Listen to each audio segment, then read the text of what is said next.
घर में रोक-टोक का माहौल बहुत ज़्यादा हो रहा था। एक लड़के को ये बात कुछ पसंद नहीं आ रही थी कि घर में उसे इस तरीके से रोका जा रहा है। 19 साल का लड़का था, उसे काफ़ी ज़्यादा उसके घर में रिस्ट्रिक्शंस लगती थी। वो अपने दोस्तों के साथ मिलकर एक प्लान बनाता है कि क्यों ना हम घर के आस-पास एक किराए का रूम ले लें और वहाँ जो मन करे वो करें, अपने हिसाब से अपनी लाइफ़ बिताएँ। इस तरीके के विचार दोस्तों के भी थे।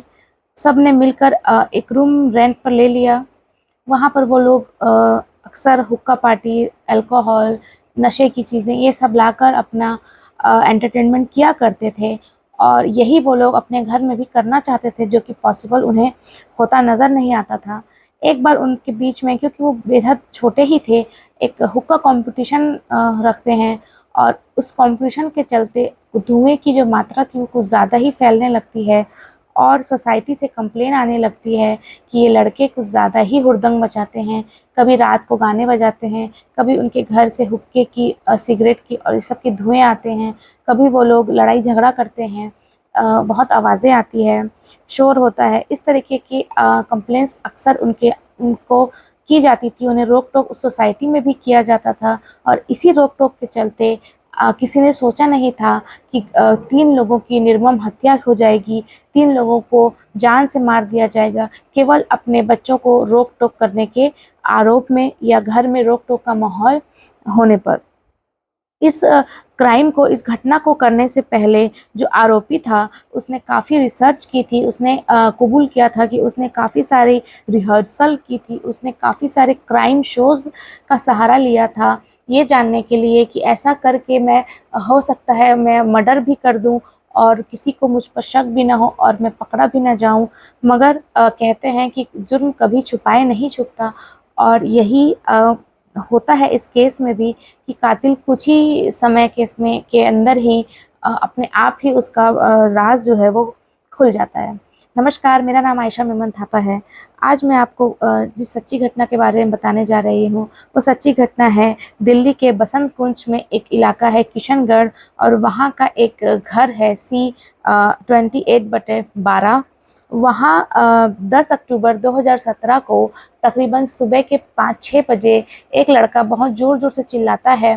उसकी चीख सुनकर आस-पड़ोस के लोग वहाँ इकट्ठे होते हैं और जब लोग वहाँ इकट्ठे होते हैं तो वहाँ का मंज़र देखकर उनकी आँखों की नींद उड़ जाती है और वो लोग देखते हैं कि घर का सारा सामान उथल-पुथल है, जैसे कि कोई डाका डालने आया हो, कोई चोरी हुई हो और पास में ही 3 लोगों की लाश पड़ी हुई है।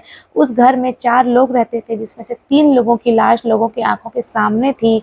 खून, पूरे घर में खून ही खून था।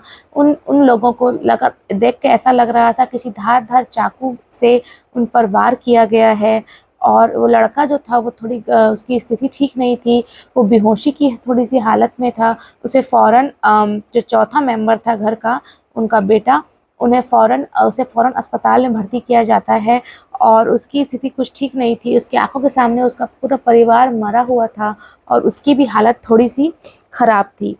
पुलिस जब मौके पर पहुंचती है तो उनको प्रथम दृश्य या किसी को भी प्रथम दृश्य देखने पर वो लूट-पाट या चोरी करने के इरादे से आए और विरोध करने पर डर से या हथियार रखे हुए थे और मार दिया गया, इस तरीके का दृश्य सामने आ रहा था। लगातार मीडिया का दबाव बन रहा था पुलिस के ऊपर, लेकिन पुलिस के पास कोई क्लू हाथ नहीं लग रहा था। कैमरे में, सीसीटीवी कैमरेज़ में आने-जाने की कोई हलचल रिकॉर्ड नहीं हो पा रही थी। कहीं से कोई सुराग उनके हाथ नहीं आ रहा था। इस पर जो पुलिस है उन्होंने अपनी टीम को 8 जगह बाँटा था और हर तरफ से वो लोग इस कोशिश में थे कि किस तरीके से इन आरोपियों को उन्हें पकड़ना है, जिन आरोपियों ने 3 लोगों की निर्मम हत्या कर दी थी। लूट-पाट के इरादे से अभी तक लोगों को यही सच लग रहा था। अगर हम फैमिली की बात करें तो इस फैमिली में 4 लोग रहते थे। जो घर के मुखिया थे, जो पिता थे, उनका नाम था मिथिलेश वर्मा, जो एक डीओपी का काम करते थे और उनकी वाइफ़ थी सिया वर्मा, 45-48 वर्ष उनकी उम्र होगी और वो गृहिणी थी। उनकी उनकी एक बेटी थी जिसकी उम्र 16 वर्ष थी, वो कक्षा 9वीं की छात्रा थी और उनका एक बेटा था जिसका नाम सूरज वर्मा था।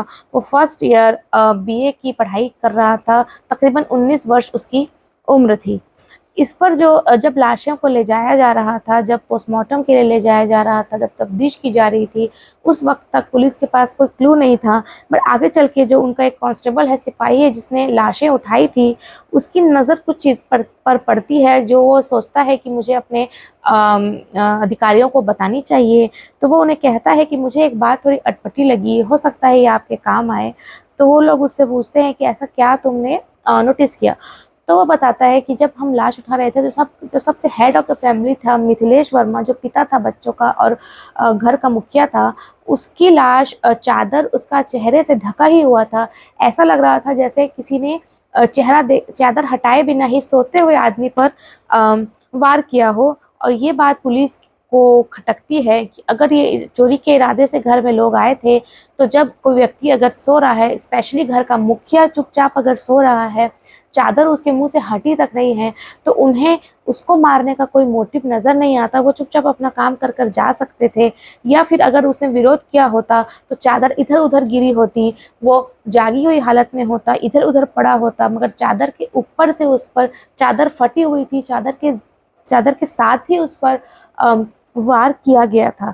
इस पर उनका डाउट सीधा सीधा उसके घर के बच्चे जो जिंदा बच गया था, सूरज वर्मा पर पड़ता है। पुलिस को एक बात और उसी समय खटकती है कि पिता पर जो मिथिलेश थे, उन पर तकरीबन 7-8 बार चाकू से लगातार मरते तक वार किया गया था।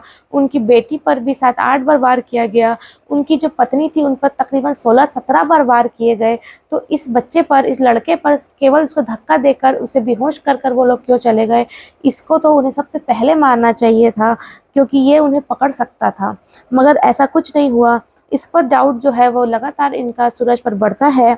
जब सूरज अस्पताल से थोड़ा नॉर्मल होकर लौटता है, तो उससे जब पूछताछ की जाती है, तो वो शुरुआत में तो रोने लगता है और कन्फेस करने की कोशिश करता है कि हाँ, मैं नहीं मारा। मगर उनके घर के जो अन्य रिश्तेदार थे, वो लोग कहते हैं कि ये जज्बाती हो रहा है, आप लोग इस पर दबाव डाल रहे हैं। इस तरीके के कई एलिगेशंस पुलिस पर भी लगते हैं कि अभी हमारा बच्चा बहुत बड़े सदमे से गुजर रहा है, इसीलिए वो कुछ भी कह रहा है। इस पर पुलिस कहती है कि हम अपना काम कर रहे हैं, हम कुछ भी उस पर दबाव नहीं डाल रहे हैं, हम सिर्फ इतना जानना चाहते हैं कि एक्चुअली में उस रात हुआ क्या था। इस पर वो पहले तो कहता है, अपने रिश्तेदारों की बात में आकर वो अपने बयान से फिरता है और कहता है कि तकरीबन 4-5 लोग घर में अचानक रात को घुस आए, और जब मेरे पिताजी ने विरोध किया तो उन पर लगातार वार किया गया। मेरी माँ पर भी वार किया गया, मेरी बहन पर भी। और जब मैं उन्हें रोकने की कोशिश किया तो उन्होंने मुझे ज़ोर से धक्का दिया और मुझे सिर पे चोट लगने की वजह से मैं बेहोश हो गया। तो वो लोग मुझे वैसे ही छोड़कर चले गए। ये बात पुलिस को कुछ खास हजम नहीं हो रही थी कि जब उन्होंने अन्य सदस्यों को इतनी बार वार किया कि जब तक वो जान ना चली जाए, चाहते तो वो लोग उनको भी 1-2 वार करके बेहोश कर कर जा सकते थे। केवल उसे ही सिर्फ बेहोश कर कर छोड़ना कहीं से भी चोरों की तरफ से उनके हित में ये लग नहीं रहा था। इस पर पुलिस ने जब सख्ती बरती है, जब मामले के तह तक जाने की कोशिश की, तब उसने पूरी कहानी बयान की उस 19 साल के सूरज वर्मा ने, कि किस तरीके से वो बताता है कि उसे बचपन से ही बहुत रोक टोक किया जाता था। वो कहीं भी जाता, वो कुछ भी करता, उससे कई सवाल किए जाते थे। वो अपनी माँ से बिल्कुल भी प्यार नहीं करता था, क्योंकि उसकी माँ उसे कुछ ज़्यादा ही रोका और टोका करती थी। उसका कहना था कि उसकी बहन, जो कि उससे बहुत छोटी थी, कक्षा 9वीं में थी, वो अपने अफेयर्स के, अपने बॉयफ्रेंड्स के मैसेजेस घर में खुलेआम पढ़कर सुनाती थी। वो लोग हंसते थे, तब उसे कोई रोक टोक नहीं की जाती थी। मगर अगर मैं कोई छोटी सी बात भी करूं तो मुझ पर रोक कर दी जाती थी। उसने एक बार की एक कहानी ज़रूर बताई कि उसने एक बार गुस्से में आकर घर में से कुछ 200-300 रुपये लेकर चला गया था, और बाद में कहा था कि उसके पिता ने उसे किडनैप कराया। इस तरीके से कई मामले उन लोग पहले भी वो गुस्से में कर चुका था। वो कुछ ज़्यादा ही परेशान हो चुका था अपने घर के रोक टोक के माहौल से। और इस पर उसने 10 अक्टूबर की रात को काफ़ी सोच विचार किया। रात भर वो सोया नहीं। उसने अपने घर के एल्बम्स देखे और फिर वो इस फैसले पे पहुंचा कि अगर घर के सारे लोग ही ख़त्म हो जाएं तो मुझे किराए के घर में नहीं, अपने ही घर में अय्याशी या जो भी वो करना चाहता था वो करने की अनुमति होगी। और ख़ास करके मुझे जो रोक टोक किया जाता था हर बात में, मेरी बहन को ना, ऐसा बच्चों के दिमाग में कई बार बैठ जाता है। इस तरीके की मानसिक स्थिति सूरज वर्मा की हो चुकी थी। केवल 19 साल की उम्र में उसने 3 कत्ल कर दिए, वो भी अपनी माँ बाप और सगी बहन के। उसे अपनी उसने बताया कि उसे अपनी बहन को मारने में बिल्कुल भी इच्छा नहीं थी, मगर उसके पास कोई रास्ता नहीं था। और जब उसने अपनी बहन को वार पे वार किया तो वो उसके पास बैठकर बात भी कर रहा था कि अफ़सोस, अगर मेरे माँ, स्पेशली उसकी माँ, मुझे इतना नहीं टोकती तो मुझे तुम्हें जान से नहीं मारना पड़ता। इस तरीके का अपराध के बाद वो बातें भी करता था अपने बहन से। इस तरीके की कन्फेशन उसने किया। मर्डर करने के बाद उसने बड़े आराम से हथियार साफ किए, घर पूरा बिखेरा, उसे लूटपाट का साइट बनाने के लिए कि पुलिस जैसे ही प्रथम दृश्य देखे और लोग देखे उन्हें चोरी ही नजर आए, मगर इसका जुर्म छुपे नहीं छुपा और इसने आखिर कन्फेस कर ही लिया कि इसने किस तरीके से अपने पूरे परिवार की हत्या कर ली। इस घटना को सुनाने का या बताने का उद्देश्य किसी को भी परेशान करना या ठेस पहुंचाना नहीं था, केवल एक सच्ची घटना आप तक विस्तार में बताना था। नमस्कार।